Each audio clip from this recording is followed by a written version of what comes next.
Welcome to another episode of You Know Ball,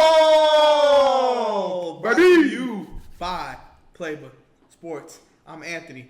To my right, I got the host with the most, coast to coast, not a roast. Philly Phil now in walk the it bed.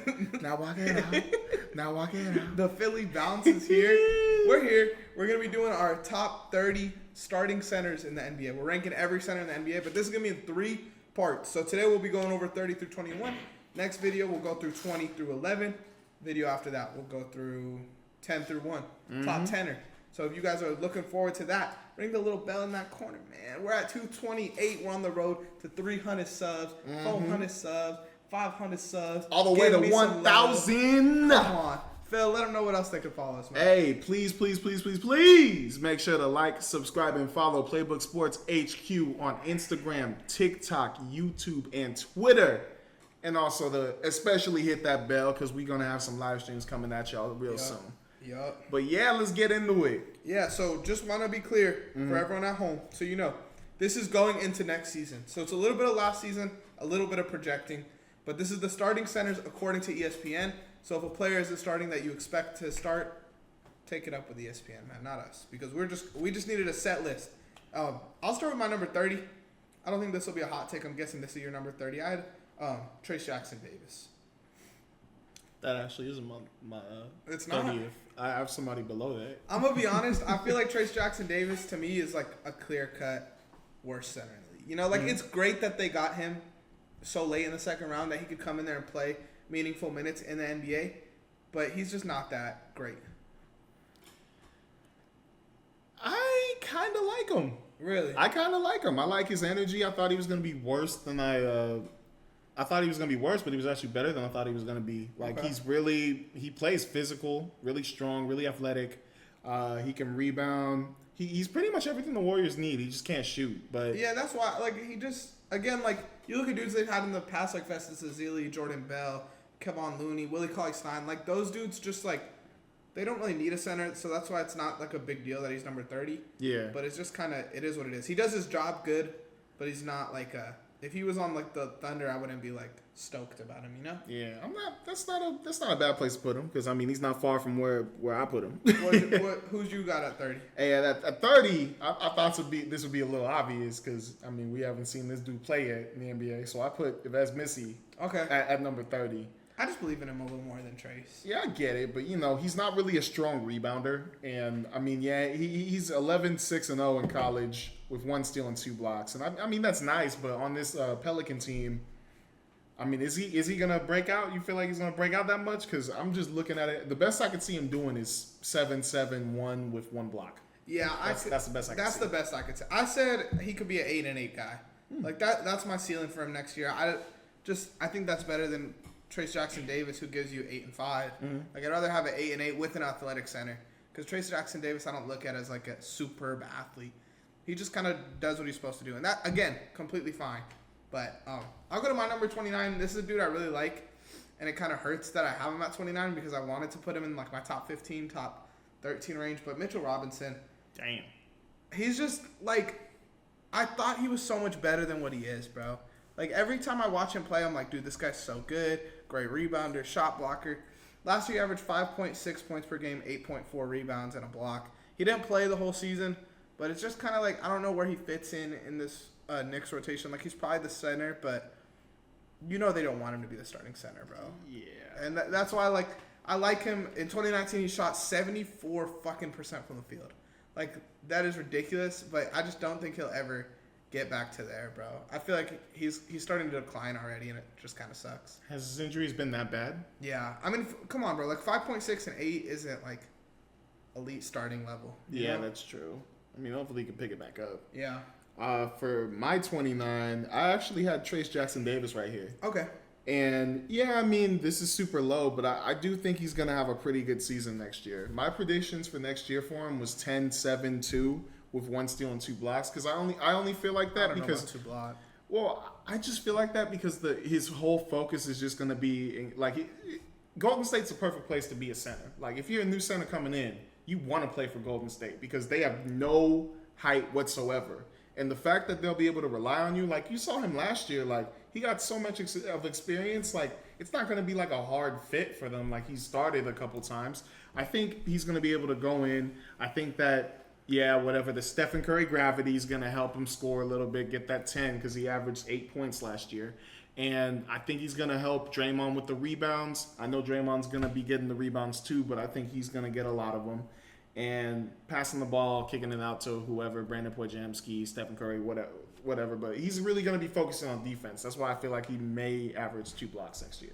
I don't know. I'm not about to debate you about that, but I just don't think he's good enough. I think if he played 48 minutes, he wouldn't average 2 blocks. But my number 28, this one might be a hot take. I'm going to be honest. What's up? I feel like maybe people have this guy a lot higher just because like prior stuff. But if I'm looking into next year and looking at last year, Brook Lopez for me just isn't doing it anymore. He averaged 12 points, 5 rebounds, 1 assist, 2.4 blocks, which is good. But I just feel like, but in a year where like Brook Lopez's team kind of felt like they were falling apart. Like Damian Lillard had a down year. Giannis is going to be honest. Like Middleton didn't really do much. There wasn't a lot of talk about Bobby Portis. Like if Brook Lopez was supposed to be that guy, he didn't really step up last year. And it's not his job to, but that's like what I'm saying. Like at 28, he's just not the same defender as he was. Doesn't shoot as efficiently as he was. He's shooting less than he was shooting in prior seasons. I think Bobby Portis will probably be the starter there by the end of the season. Yeah, if they can trade him.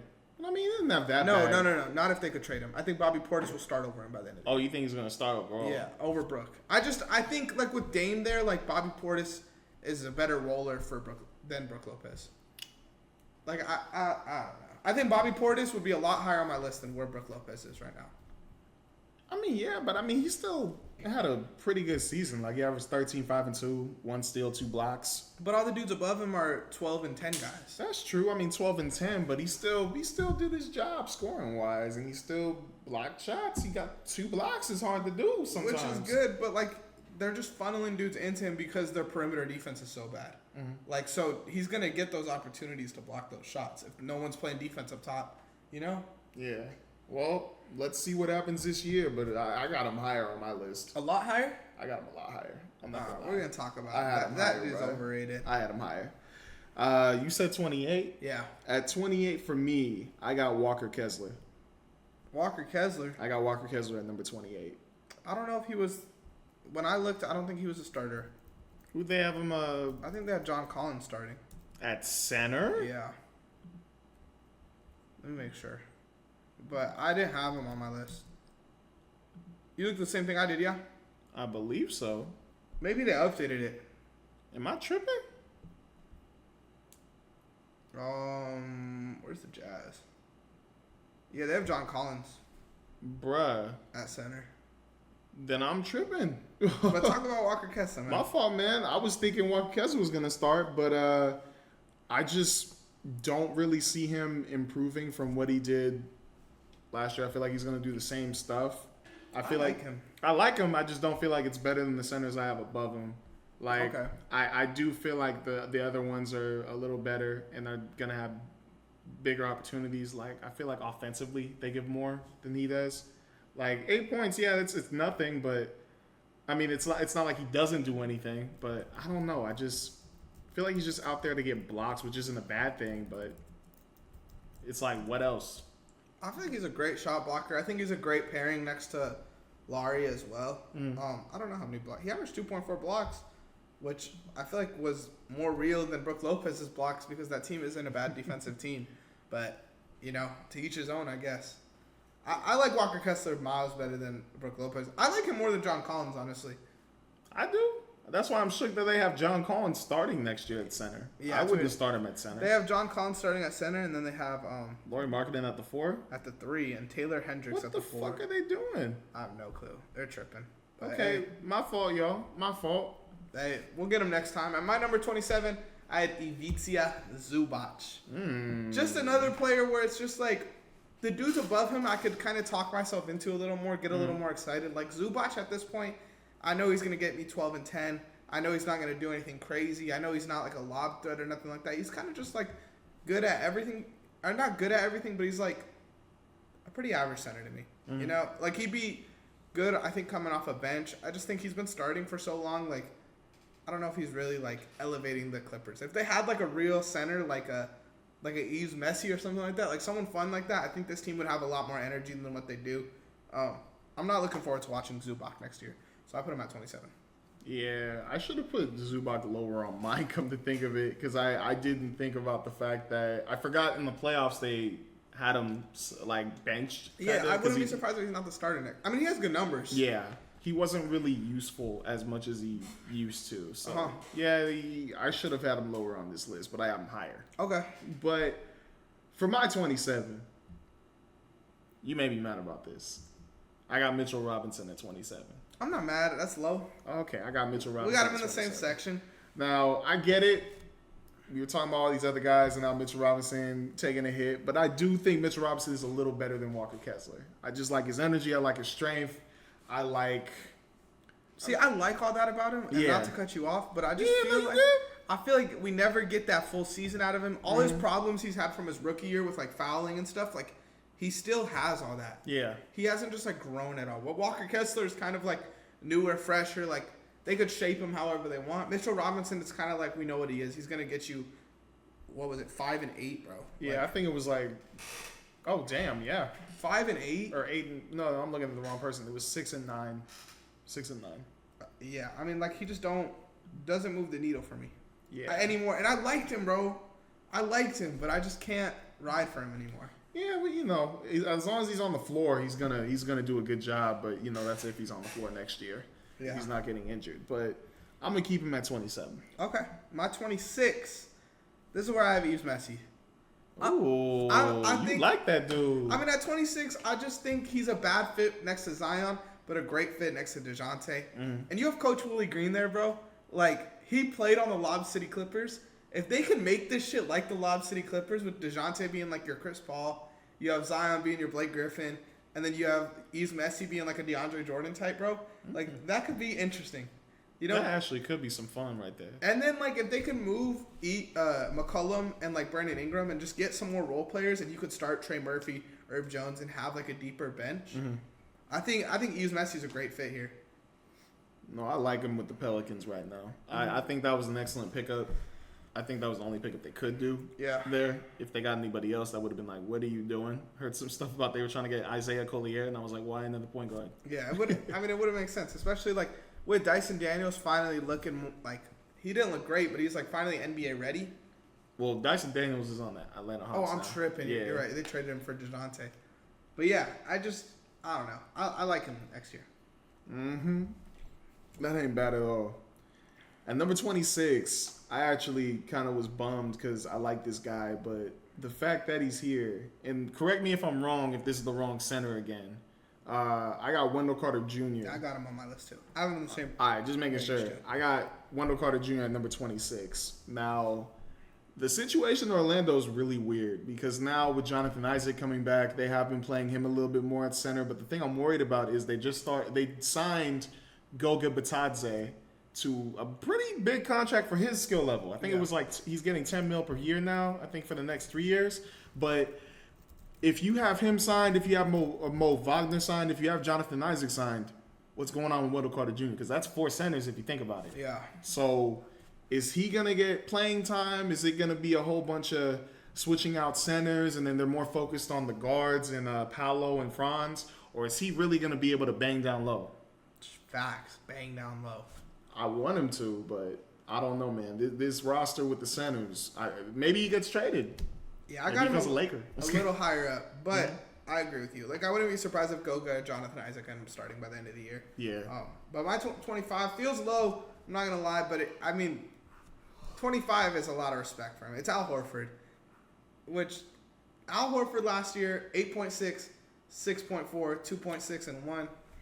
What'd you do? You put Porzingis? Yeah, I put Porzingis. You got to look at that ESPN list, My brother. bad, bro. I'll switch it up. Yeah, I mean, he can hit a 3 and just a smart positional defender, but it's just not like it's not like anything I'm like dying for. If I want to win a ring, I'll have Al Horford somewhere on my team as a role player, but I'm not like I need Al Horford as my starting center at this point because he's like 36, 37 years old. He's older in his career, but that was my 25, Al Horford. Yeah, I mean, he's going to do stuff that's off the stats for sure. Like, it's not really. I mean, he's gonna do stuff that's not really gonna show up in the stats, but I mean, he's still a good center. Like, him being there, like you said, that's a perfect spot for him. Yeah, I think at this point is where I start saying these guys are good centers. Like, 26 down, like, they could be backup somewhere else. But 25 up, like, Horford definitely is a great player, a good player.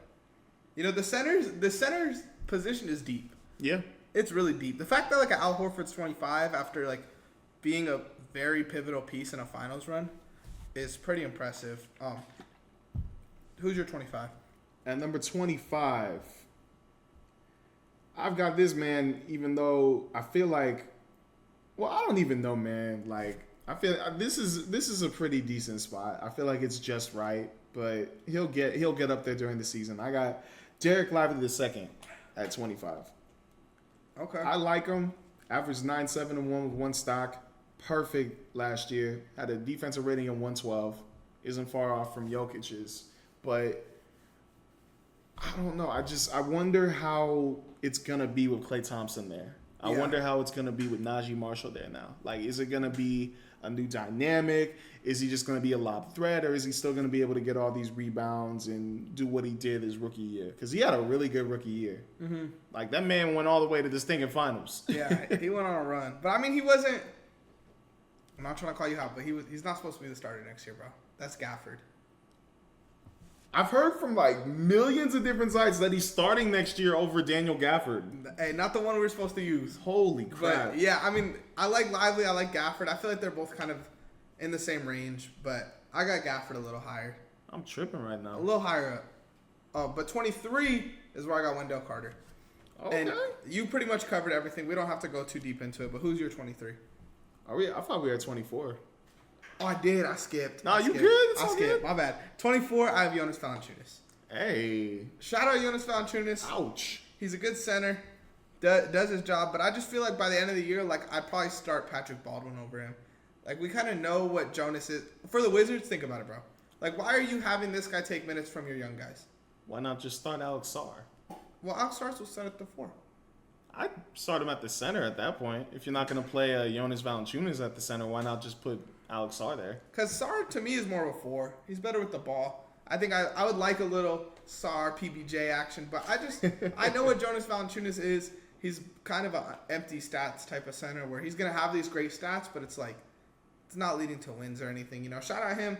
Great career. One of those, like, in 10 years, everyone's going to be like, remember Jonas Valanciunas type of, like, random role players. Mm-hmm. But just not like a needle mover, I feel like. No, I understand. I'd like him as a backup somewhere. Like, if a good team got him and they played him as a backup, I think that'd be really good. Lakers. We really need him, though. I ain't playing. They probably start him, no? We really need him. We'd either start him or we'd have him come off the bench, but we need him. Yeah. But what was number is that? 24? Yeah. Okay. At number 24, I actually got Ivica Zubac here. Okay. Shout out Zoo. Yeah, I got him higher than these other guys. It don't mean I like him more. I just think he should be up there based off the stats, based off of everything else. And I mean, he's a good heavy build. He can. It's hard to describe him because he's just like he's a normal center. He can't really shoot. He's strong though, gets rebounds.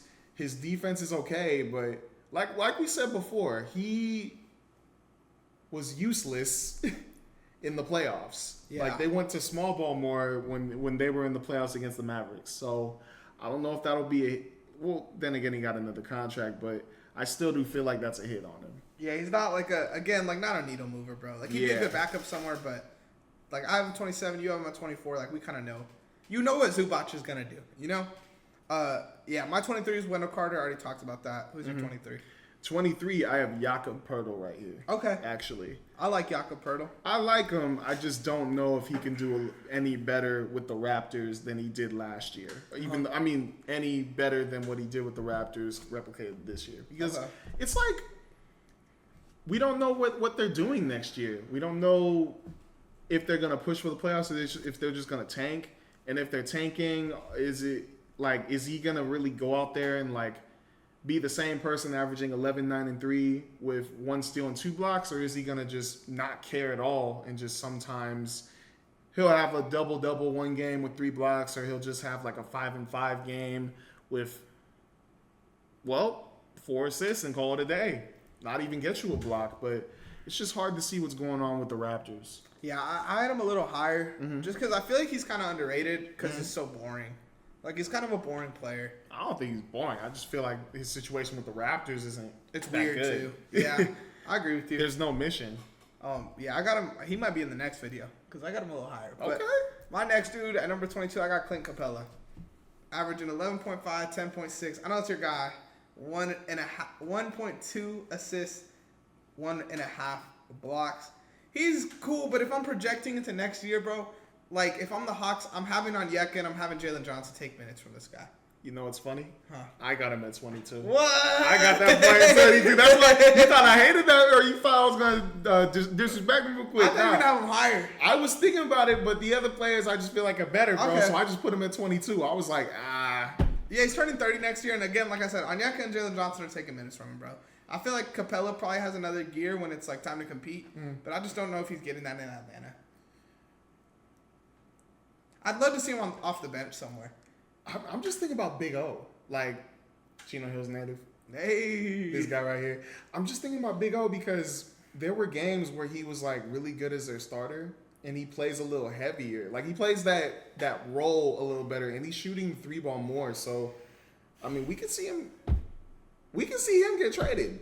he should get Capella traded. He should get traded, honestly, because I do think like it's been too long, bro. He's holding them back at this point. Hold back the young guys. Again, like Jalen Johnson and Onyeka are two good players, bro. Jalen Johnson obviously a lot better, but those are great guys. It's just like, what's Capella doing holding them back at this point? You know, like they're not gonna make a finals run next year, so you might as well trade Capella and just like now you got Trae Young, Jalen Johnson. They still got Sadiq Bey. They just got a lot of young dudes. Sadiq Bey's with the Wizards. Okay, they just got a lot of young dudes. A young core with Jalen Johnson, Onyeka, and Trae. Big three right there. I would like that to build. They could build something like what the Cavaliers have, except honestly, I think it can end up better. Honestly, yeah. Like, but I don't know. Maybe it could work with still keeping Clint Capella because now, I mean, with Zachary Visachet, and then now they're gonna be. I mean, they got Dyson Daniels, and then they also. That's crazy got, that I talked about their. I talked about their young core without mentioning the number 1 overall pick. That's crazy. That just shows that's how you, little he's in my mind. Bro. Just like what Trae Young said in that podcast yesterday. We see these guys as role players. Yeah. We see these guys as role players, man. Yeah, that's crazy to me. I'm just saying. My number 21. Last rookie, I think, on the list. I got Zach Edey here at number 21. Might be crazy to say, but what? You got him here too? Are we twinning up? No? I screwed up. Why? You put Jaren Jackson Jr. Come on, Phil. I'm screwing up. My fault, y'all. My fault. I just feel like Edey got drafted in like the perfect spot when you look at dudes like this. You know, like these were some examples I had of players who were like good college players that we knew weren't going to pan out in the NBA. 2008 Pacers finished 26-46. The best player was Danny Granger, and they picked this dude with the 13th pick. Who do you think it is? The Grizzlies? No, Pacers. Pacers. 13th pick. Which year? Or this year? 2009 is the draft. So it's before Paul Roy George. Hibbert. Nah, it's Tyler Hansborough.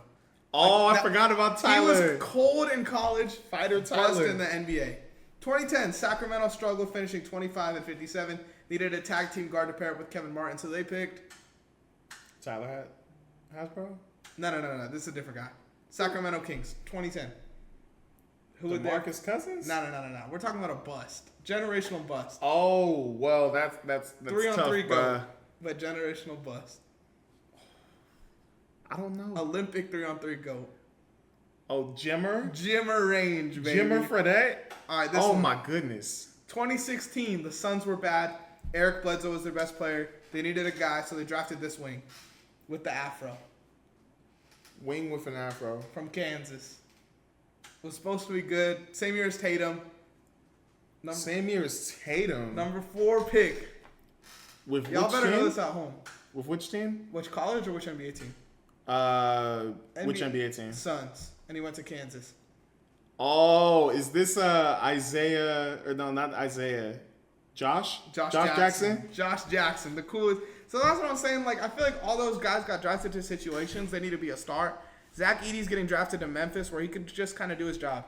He could get spoon-fed by Ja Morant, dunk, like rebound. Like he don't have to do too much. Just does his job. That's why I have him at 21.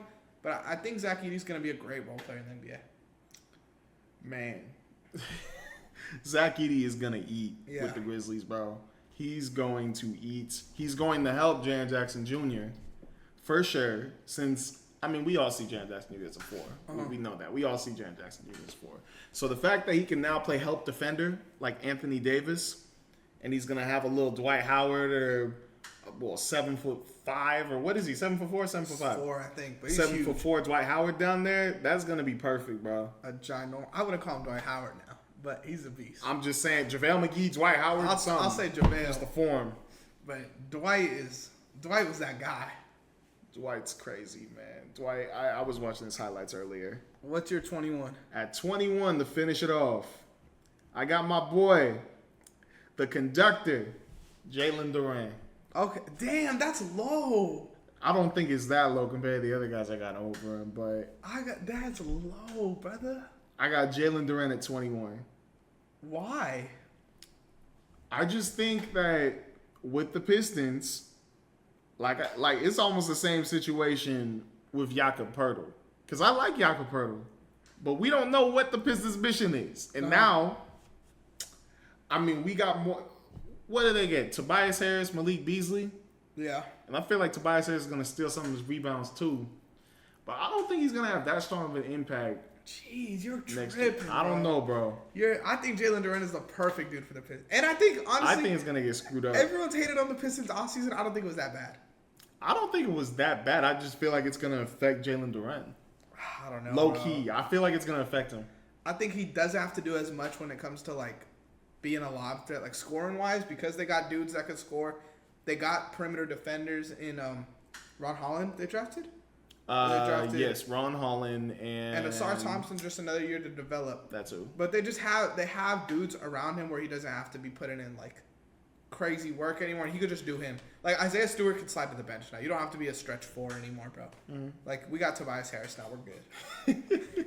You know, so I feel like they're gonna play Tobias Harris at the 4. I think they should. I think they should go Cade, Malik Beasley, Asar Thompson, Toby, Duren. That's a solid 5. Okay. That's a 5 that could maybe upset a team here and there. I was low-key thinking just have Isaiah Stewart be at the 4 and then just do the whole Cade Cunningham, Malik Beasley backcourt and then just put Tobias Harris at the 3. You could do that too. I just thinking it. I think if you like Asar Thompson could be something special if he's developed right. Mm-hmm. So that's why I would start him. But you guys let us know at home what you think. Let us know who had the better list. Tell Phil he needs to look at ESPN. Comment ESPN. I gotta look at it. I don't know what happened. That's my fault. We're all good. Phil, let them know what they need to do. Hey, make sure to like, subscribe, and follow Playbook Sports HQ on Instagram, TikTok, YouTube, and Twitter. And also hit that bell as well because we're going to be having live streams for y'all in the future. Make sure to stay safe, take it easy, and peace, y'all. Run the play. Run the freaking play.